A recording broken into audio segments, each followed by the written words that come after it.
دنیا کہتی ہے اب ان نعروں سے کیا فائدہ ہوگا، حسینیت زندہ باد، یزیدیت مردہ باد. تو میں نے پہلی تقریر میں کہا تھا پارٹی پوزیشن کلیئر ہوتی ہے. اللہ کے نبی تھے حضرت ابراہیم، نمرود نے آگ روشن کی، کہا اس میں جلا دو. اب 9 میل کے ایریا میں، علاقے میں آگ جلائی گئی، 9 میل کے ایریا میں. اب خود بتائیے اتنی دور تک آگ لگے گی، تپش کتنی دور جائے گی. انسان چلے گئے، جانور چلے گئے، سب بستیاں چھوڑ گئے. اتنی آگ ہے یہاں پر، کون جائے؟ ہر کوئی جا رہا ہے. اور معارج النبوہ میں لکھا گیا، اہل سنت بھائیوں نے لکھا کہ چھوٹا سا پرندہ جس کا نام ہد ہد ہے وہ آپ کی جانب اڑتا ہوا جا رہا تھا. ذرا منظر ذہن میں لائیے، سب جا رہے، ہد ہد آپ کی جانب. نزل جبرائیل، حضرت جبرائیل نازل ہوئے، رستے میں روکا، کہاں چلے؟ خدا کی قسم قلم نور سے رخسار حور پہ لکھنے کے قابل ہے ہد ہد کا جملہ. کہاں جا رہے ہو؟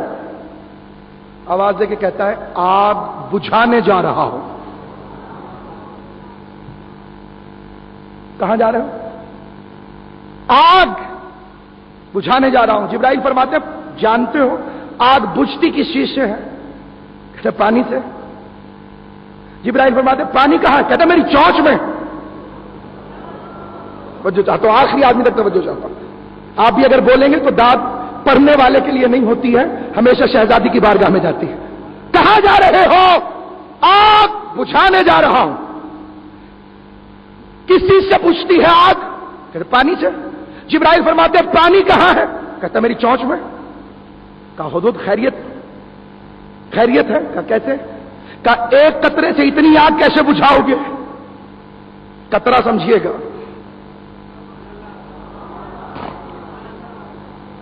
ایک قطرے سے اتنی بڑی آگ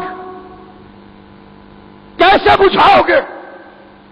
آؤ حسین کی مجلس میں، چلو حسین کے جلوس میں، کرو حسین کا ماتم، سوال کرو حسین کے بابا سے.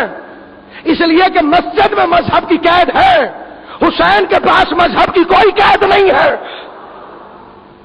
حسین کا در ہر ایک کے لیے کھلا، ہر مذہب سے میں کہتا ہوں آؤ. کیوں؟ کہا کسی سے پوچھتی ہے؟ کہا پانی سے. کہا پانی کہاں ہے؟ کہا میری چونچ میں. کہا ہد ہد کیا کبھی ایک قطرہ آب سے اتنی وسیع و عریض آگ کو بجھانے کا خیال رکھتے ہو؟ کیا تم سمجھتے ہو کہ ایک قطرہ آب سے اتنی بڑی آگ بجھ جائے گی؟ پلٹ کے کہتا ہے جبرائیل تو علی کا شاگرد ہے اور میں علی کے چاہنے والے کا چاہنے والا ہوں. قیامت تک میرے اس نیت کو یاد کر لے. جانتا تو میں بھی ہوں پانی تھوڑا ہے، آگ زیادہ ہے. پانی تھوڑا ہے، آگ زیادہ ہے. پانی تھوڑا ہے، آگ زیادہ ہے. میں بجھا نہ پاؤں گا، شاید خود چل کر راکھ ہو جاؤں، لیکن جا اس لیے رہا ہوں کہ میرے جانے سے کم از کم اتنا پتا تو چلے گا کہ میں ابراہیم کا ساتھی ہوں، نمرود سے میرا کوئی تعلق نہیں ہے. اب حسین کی مجلس سے اور کچھ ملے نہ ملے اتنا کافی ہے کہ پتہ چل جاتا ہے ہم حسین کے ساتھی ہیں. یزید پلید سے ہمارا کوئی تعلق نہیں.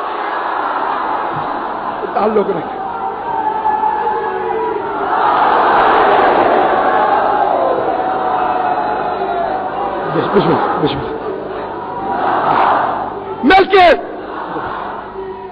مرزا نہ ہمارا تعلق، مل کے پوری طاقت سے حق علی باہر حیدری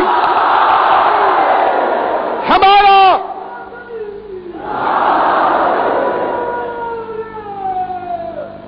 حیدری.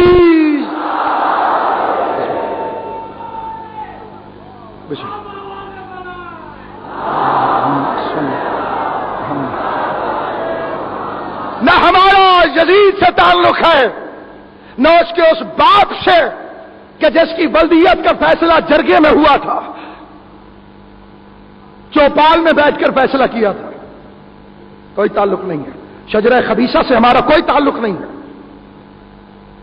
یہاں سے لکھوانے آئے، نمازی تھے لکھوانے یہاں سے آئے. روزے دار تھے، لکھوانے غلامیاں ہیں، حج کیا ہوا تھا، نہیں کیا ہوتا تو بخن بخن کی صدائیں کیسے بلند ہوتی، نمازی نہ ہوتے تو کیسے کہتے میں سجدے سے سر اٹھا اٹھا کے دیکھ رہا تھا، حسین اپنے نانا کی پشت پر بیٹھا ہوا تھا، زکات دینے والے نہ ہوتے تو 280 انگوٹھیاں کیسے دیتے، جب علی کے لیے ایک انگوٹھی نازل ہو گئی تو 280 انگوٹھیاں دی۔ اسی لیے کسی نے کہا تھا ذکر علی بھی چاہیے ذکر نبی کے ساتھ، ورنہ کھلا فریب ہے یہ بندگی کے ساتھ، ذکر علی بھی چاہیے ذکر نبی کے ساتھ، ورنہ کھلا فریب ہے یہ بندگی کے ساتھ۔ حیدر کی ہمسری میں جو فیاض بن گئے ان کی نماز بھی گئی انگشتری کے ساتھ، نماز و 3 انگشتری، لکھوائی غلامی، بتایا نمازیں ہوں ان کی غلامی ضروری ہے، روزے کافی نہیں ہے ان کی غلامی ضروری ہے، قرآن کافی نہیں ہے، ورنہ نصارہ نجران کو رسول قرآن سناتے رہے تھے، بس میں آخری مرحلوں میں آ گیا، پوری توجہ، قرآن سناتے رہے کئی دن مناظرہ چلا، آخر اللہ نے کہا ان سے کہہ دے فقل تعالوا ندعو ابناءنا وابناءکم ونساءنا ونساءکم وانفسنا وانفسکم ثم نبتہل فنجعل لعنۃ اللہ علی الکاذبین، سے کہہ تم اپنے بیٹوں کو لاؤ ہم اپنے بیٹوں کو لائیں گے، تم اپنی بیٹیوں کو لاؤ ہم اپنی بیٹیوں کو لائیں گے، تم اپنے جیسوں کو لاؤ ہم اپنے جیسوں کو۔ اب نفس کا جو ترجمہ ہے اس میں علماء کو تھوڑی سی پریشانی ہے، کسی نے کوئی ترجمہ کیا کسی نے کوئی، قبلہ کعبہ کی موجودگی میں نفس کا ترجمہ قرآن سے پوچھتے ہیں کیا ہے، آیت لکھی ہوئی کل نفس ذائقۃ الموت، ترجمہ کیا ہے، ہر جان موت کا ذائقہ چکھے گی، پوچھنے کی ضرورت نہیں ہے، نفس کا ترجمہ سمجھ میں آ گیا جان، اللہ کہہ رہا ہے تم اپنی جانوں کو لاؤ میں اپنی جانوں کو لے کر آؤں، اب نبی کی جان بن کر کون گیا، میں اور کلیئر کر دوں، ہجرت کی شب سودا ہوا تھا، تجارت ہوئی تھی اللہ کی اور بندے کی، بیچنے والے نے نفس بیچا، مرضیاں خریدی، اب نفس اس کا ہو گیا، اب علی ہے نفس اللہ، اللہ کی جان، مباہلہ میں ہے نفس رسول اللہ، رسول کی جان، کیا کہنے ایک علی سے محبت کرو، اللہ کے بھی جانی دوست، رسول کے بھی جانی دوست، ایک علی سے دشمنی کرو، اللہ کے بھی جانی دشمن، رسول کے بھی جانی دشمن،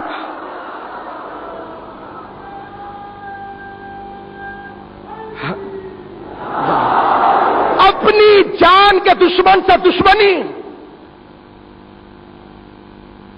اور نبی کے جان کے دشمن سے دوستی، اسی کو تو منافقت کہتے ہیں، اسی کو تو دوہرا پن کہتے ہیں، کہ جاؤ تم لے آؤ میں بھی لے آؤں، اللہ اپنے نبی کے ذریعے سے کائنات آدم و عالم کی تمام مخلوق کو پیغام دے رہا ہے کہ جہاں میرا قرآن مشکل کشائی نہ کر سکے وہاں پنجتن کی مدد لے کر جانا چاہیے، وہاں پنجتن کی مدد لو، وہاں محمد کو چاہیے، پیغمبر کو چاہیے علی کو لے کر جائیں، سیدہ کو، تب سنت رسول ہے، جب مشکلیں حل نہ ہوتی ہوں سیدہ کو لے کر جاؤ، اور آپ یقیناً بیدار ہیں، اور میں ہدیہ کر رہا ہوں آپ کی خدمت میں یہ جملہ، علی کو لے کر جاؤ، سیدہ کو لے کر جاؤ، حسنین کو لے کر جاؤ، کرو کیا، جھوٹوں پر لعنت، طے ہو گیا، جن پر لعنت ہوتی ہے وہ جھوٹے ہوتے ہیں،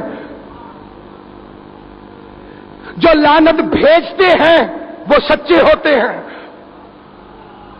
اور جو لعنت بھیجنے سے روکتے ہیں وہ لعنتیوں کے ماننے والے ہوتے ہیں، ورنہ روکنے کی ضرورت نہیں ہے، رستے میں حائل ہمیشہ اپوزیشن ہوتی ہے، سچوں کی سنت ہو گئی، جھوٹوں پہ لعنت بھیجو، مل کے چلے، سامنے عیسائیوں کے بڑے بڑے بزرگ عالم بیٹھے ہوئے تھے، سب سے بوڑھا آ کے بھویں لٹکی ہوئی سفید کہنے لگا میں نہیں دیکھ سکتا، تم دیکھ کر بتانا ساتھ کون لا رہا ہے؟ انہوں نے کہا کیوں؟ کہا اگر لایا صحابی تو مباہلہ کرنا، کیونکہ ساتھی یار کسی کو پیارے نہیں ہوتے، اور اگر لے آئے اپنے اہل بیت تو جھوٹا کبھی بچے نہیں مرواتا، اگر لے کر آئے اصحاب کرام کو تو مباہلہ کرنا، اگر لائے اہل بیت کو تو نہ کرنا۔ یہی ہوگا قیامت کے دن، اللہ فرشتوں کی ڈیوٹی لگائے گا، دیکھو کس کو لا رہے ہیں، پیلا پیلا بنا کر کسے لا رہے ہیں؟ اگر لے کر آ رہے ہیں ان کو کہ جو خود مجھے باغ فدق میں مطلوب ہے، تو چوروں کو بعد میں پکڑو، پہلے ان کو پکڑو، اپنے پر نہ صحیح ان پر رحم کرو، جو ابھی تک مفرور ہیں مفرور لیکن ہیں پھنسے ہوئے۔ کیا کہنے، رسول اللہ تجھے کتنی محبت ہے اپنی بیٹی سے، ہر چور کو چھوڑا ہوا ہے۔ یہ حضرت یوسف علیہ السلام کے دشمن یعقوب نبی کے بیٹے، آج تک ان کی قبریں یعقوب نبی کے ساتھ ساتھ۔ حیرت کی بات ہے، ایک عالم جلیل سید علی ابن طاؤس جو ہر شب جمعہ قائم آل محمد سے درس لیتے تھے، ان کو عالم خواب میں یعقوب نبی نظر آئے، ان سے کہا کہ اللہ کے نبی یہ تو ہیں تو آپ کے دشمن، مخالف یوسف کے دشمن ہیں تو آپ کے بھی دشمن ہیں، یہ پہلو میں قبریں کیوں بنا دی ان کی؟ یعقوب نبی اس عالم دین کو خواب میں جواب دیتے ہیں کہ جب لگے گا قائم کا دربار، سوال ہوگا اپنے اپنے مجرم لاؤ، میں کہاں ڈھونڈتا پھروں گا؟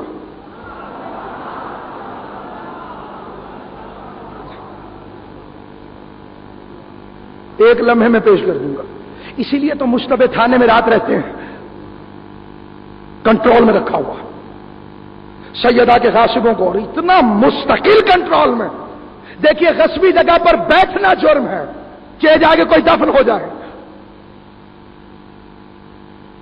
زبردستی، اور اس کا نتیجہ نکلے گا۔ اور خدا کی قسم کائنات آدم و عالم میں یہ واحد سچی ہے جسے فاطمہ زہرا کہتے ہیں، جس نے اپنا مقدمہ لڑا ہے خود دربار میں کھڑے ہو کر، خطبہ دیا ہے، بڑے بڑے علماء و فضلاء اس کی تشریح نہیں کر سکتے، اس کی عبارت پڑھنے کے لیے انتہائی محنت کی ضرورت ہے، ایسا فصیح و بلیغ خطبہ کائنات آدم و عالم میں جس کی نظیر کوئی نہیں ملتی۔ رسول کی بیٹی علی کی زوجہ بھرے دربار میں کھڑی ہوئی خطبہ دے رہی۔ دعا کیا کریں قدر والی چیز قدر والے کے سامنے جائے۔ یوسف بکا ہے کھوٹے سکوں کے عوض، کیوں؟ نہ بیچنے والوں کو پتا تھا کہ کیا ہے، اور نہ خریدنے والوں کو پتا تھا کہ کیا ہے۔ ایک شلوات بھیج دیجیے بلند آواز سے، محمد و آل محمد۔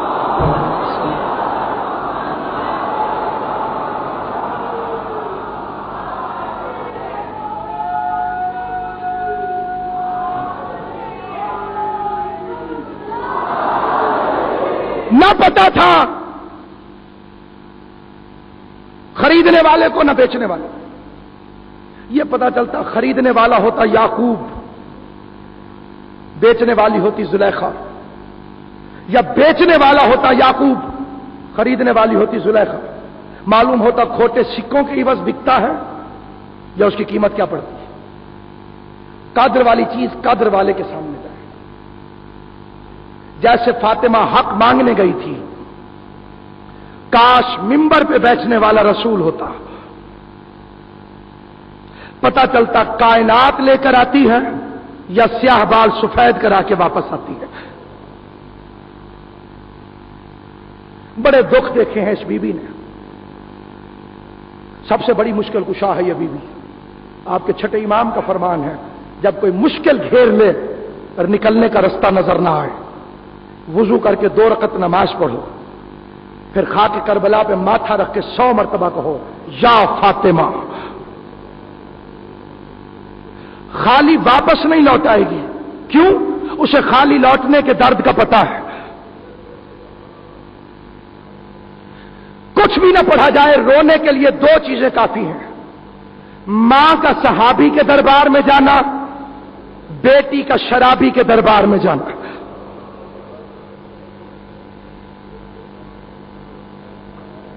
جس کی کبھی کوئی دعا قبول نہ ہوتی ہو، وہ حسین کو شہزادی فاطمہ کا واسطہ دے۔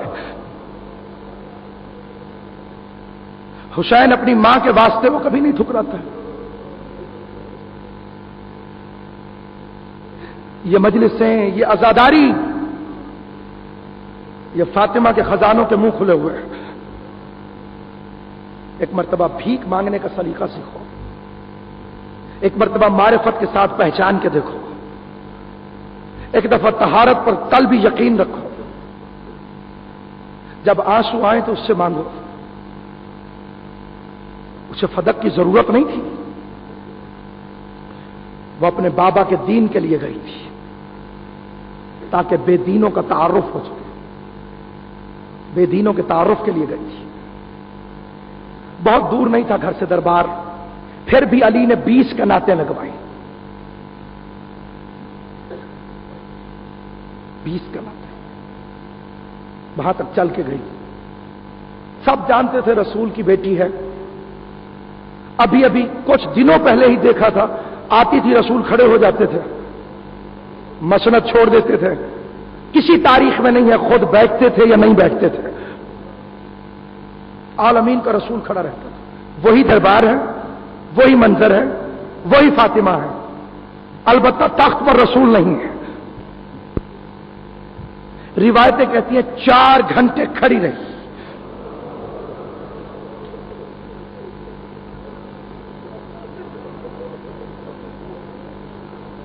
4 گھنٹے کھڑی رہی۔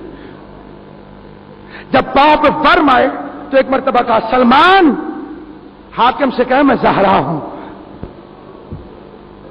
میں نے زیادہ دیر کھڑا رہنا سیکھا نہیں ہے۔ سلمان نے کہا، حاکم حسنین کی ماں ہے، تو اجازت دے یہ بیٹھ جائے۔ عزت فاطمہ کی قسم، اس ملعون نے جواب دیا، فاطمہ سے کہو اب یہ منبر اور دربار آپ کے بابا کا نہیں ہے، یہ کربلا ہے فاطمہ کے لیے، یہ شام غریبہ ہے سیدہ کے لیے۔ علی جیسا شوہر کھڑا ہے، حسنین جیسے بچے ساتھ ہیں، بے قدر بیٹھا تھا، کیا معلوم کائنات کی مالکن آئی ہوئی ہے۔ عیسائیوں نے مباہلے میں دیکھا تھا نا کہ یہ آ رہے ہیں، ان کا بڑا عالم تڑپ کے اٹھا، کا غلطی کر بیٹھے ہو، کا کیا، کا وہ چل کے آ گئی ہے جو کبھی نہیں چلی، کا کیا کریں، دوڑا اندر گیا، اپنی بیٹی کے زیورات اٹھا کے لایا، کا جو ہے جلدی سے اٹھا کے چادر میں ڈالو، رسول سے معافی مانگو، آنے والی بیوی کو یہ سب کچھ اٹھا کے دے دو، تیرا گھر سے نکلنے کا صدقہ ہے۔ ساتھ ایک عالم کھڑا تھا جو اس سے چھوٹا عالم تھا، اس نے کہا دشمن کی بیٹی کو، اس عالم نے اس کے منہ پہ تھپڑ مارا، کہا بیٹی دشمن کی بھی ہو بیٹی ہوتی ہے، آئی ہے خالی واپس نہیں بھیجیں گے۔ میں کہوں تھے عیسائی لیکن محمد کی بیٹی کو روتے ہوئے واپس نہیں بھیجا، اللہ جانے کس طرح کے وہ مسلمان تھے۔ فاطمہ کھڑی رہی، یہ ظالم تخت پر بیٹھا رہا، کانپتے ہوئے ہاتھوں سے زہرا نے ایک تحریر دی، ہر کرسی نشین نے تحریر کو پڑھا، یہ لکھا رسول کا ہے، یہ مہر رسول کی ہے، یہ لکھا رسول کا ہے، یہ مہر رسول کی ہے، یہ تحریر رسول کی ہے، یہ لکھ کر رسول نے دیا۔ ساروں نے دیکھا، ایک بدبخت ملعون حاکم کے پہلو سے اٹھا، بھرے دربار میں رسول کی تحریر کے ٹکڑے کیے، ہوا میں اٹھا کے کہتا ہے نہ رسول کو مانتا ہوں، نہ اس کی تحریر کو مانتا ہوں، نہ تیرے گواہوں کو مانتا ہوں، میں نے پڑھ لیا ہے، آپ نے سن لیا ہے، پوچھو زہرا کے دل سے، ادھر بابا کی تحریر کے ٹکڑے ہوئے، ادھر کالے بال سفید ہو گئے، کمر جھک گئی، رو کے کہا تو سب کچھ کر لیتا، باغ دیتا یا نہ دیتا، میرے علی کو جھوٹا نہ کہتا، میرے حسن کو جھوٹا نہ کہتا، میرے حسین کو جھوٹا نہ کہتا، میرے باپ کی تحریر کو نہ جھٹلاتا۔ ابھی روتے روتے حسین پہ جھکی، ماتھا چوم کے کہا حسین ان لکھی ہوئی تحریر کے ٹکڑوں سے کربلا کے میدان میں مجھے تیرے لاشے کے ٹکڑے نظر آ رہے۔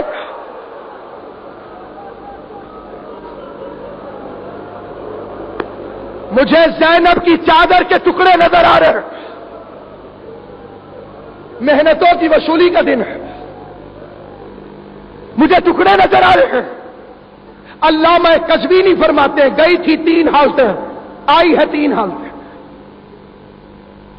کمر جھکی ہوئی، بال سفید، حسنین کا سہارا، گھر آئی، ماں باہر سے آئے، بچے پوچھتے ہیں، فطرت ہے، پہلے پہلے حسن آگے بڑھے، اماں حق لے آئی نانا کی امت سے۔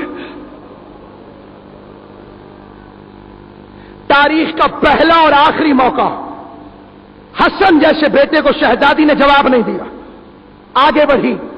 دوسرا سوال کس نے کیا؟ جس کی صف اعضاء پر بیٹھے ہو۔ ابن کعبہ عابدی صاحب کا جملہ ہے، فرماتے تھے ایک مرتبہ رو کے حسین فرماتے اماں جب حاکم شریف نہیں تھا تو دربار میں کیوں گئی تھی؟ پہلا اور آخری موقع، حسین کو بھی جواب نہیں دیا، آگے بڑھی، حجرے میں آئی، ایک بچی آگے بڑھی۔ جانتے ہیں وہ بچی کون ہے؟ وہ شام کو فتح کرنے والی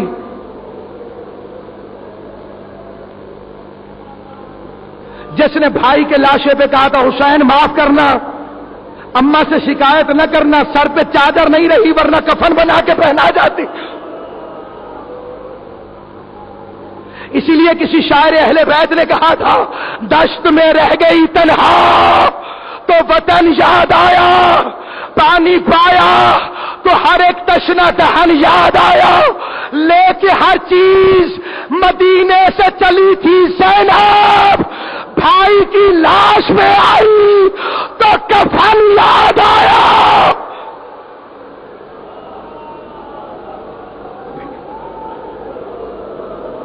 ابھی تھوڑی دیر بعد جب میں کہوں گا تو اندھیرا ہو جائے گا۔ کیوں اندھیرا ہوگا؟ زینب روشنی میں نہیں آتی، وہ تو دن کی روشنی میں کبھی نانا کے روضے پر نہیں گئی ہے۔ یہ ان پاک بیویوں کو دعوت دی جائے گی لیکن ابھی نہیں بجھائی جائیں گی، جب میں کہوں گا تب۔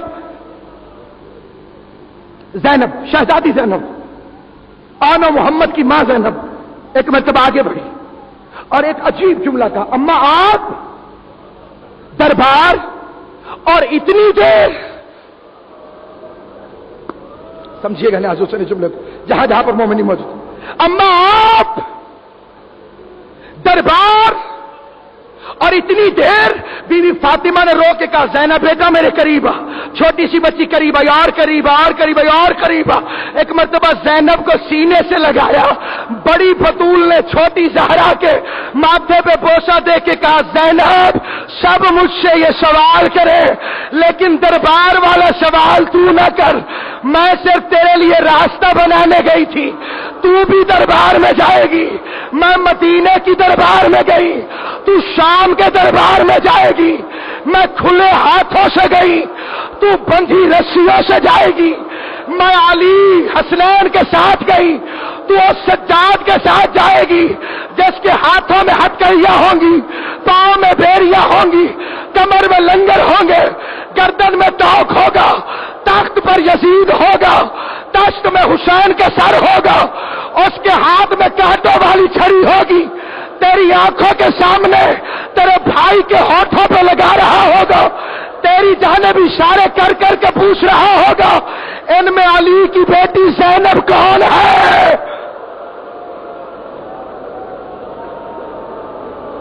جزاک اللہ، اجرکم اللہ، جعلکم اللہ من الباقین۔ مولا آپ کا شمار رونے اور رلانے والوں میں کرائے۔